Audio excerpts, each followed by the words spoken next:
On voit, là on est dans ce que j'appellerais la crise macroniste quand même. Hein, il faut que je finisse là, ça va être une...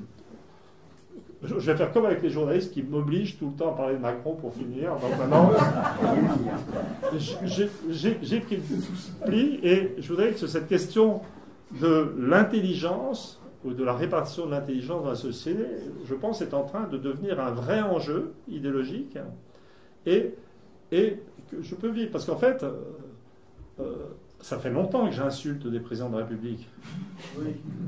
J'ai insulté Chirac. Non, Giscard, j'étais pas encore actif, on m'avait pas encore donné de micro. Donc j'ai insulté Chirac, j'ai insulté Sarkozy. Je pense que c'était les meilleurs moments.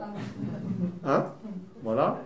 J'ai insulté Hollande. Et là, Macron a fait une frappe préventive en tapant sur les intellectuels. Mais en mettant d'ailleurs, c'est intéressant, il a mis tout de suite le débat dans le champ intellectuel. Je veux dire, aucun président de la République avant, Chirac n'aurait pas eu l'idée simplement de se mettre en conflit avec les intellectuels. Bon, Sarkozy, n'en parlons pas. Je veux dire, bon, Hollande,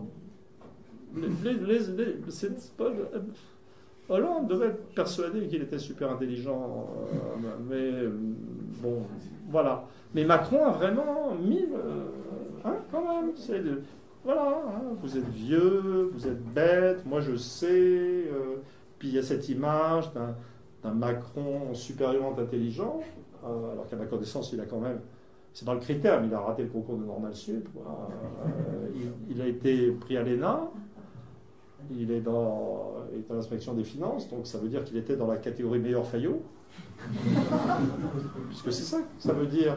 Quand on est inspecteur des finances à l'ENA, ça ne veut pas dire qu'on est le plus intelligent, ça veut dire qu'on est dans la botte du faillotage, quoi. C'est ça les grands corps, maintenant. Mais l'un des trucs qui m'a vraiment impressionné, et je vais conclure là-dessus, puisqu'ici j'ai le droit de dire ce que je veux, c'est que j'ai fait des interviews, et dans les interviews avec les journalistes, souvent je me laissais aller comme d'hab, quoi.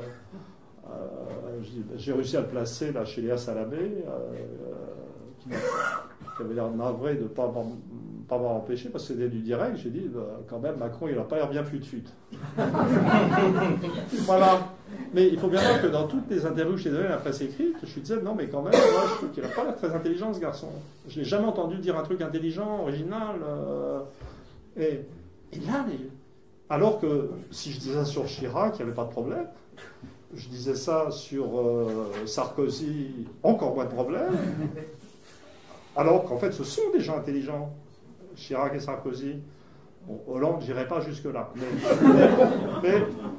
Mais Hollande, on pouvait encore le dire. Et Macron, c'est tabou.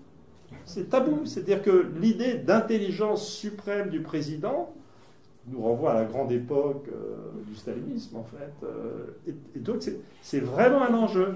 Donc, pour moi, vraiment, l'objet du combat, c'est savoir qu'est-ce que c'est qu'être intelligent, vraiment, en 2017-2018, dans ce contexte. Piketty a bien fait avancer le débat, quand même. Le bouquin, je repense au bouquin de Piketty, dont j'avais fait une longue critique dans Marianne.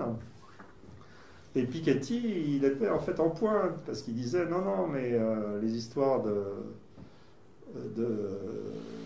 réussite éducative qui explique les revenus, c'est plus ça maintenant. Il faut plus, ça suffit plus de faire des bonnes études. Maintenant, c'est quand même plus sûr d'avoir des parents qui ont du pognon. Voilà, peut-être je vais m'arrêter là. Je serais ravi de répondre à des questions. Tu l'assumes? Oui, enfin, c'est même pas une chute, c'est une sorte de...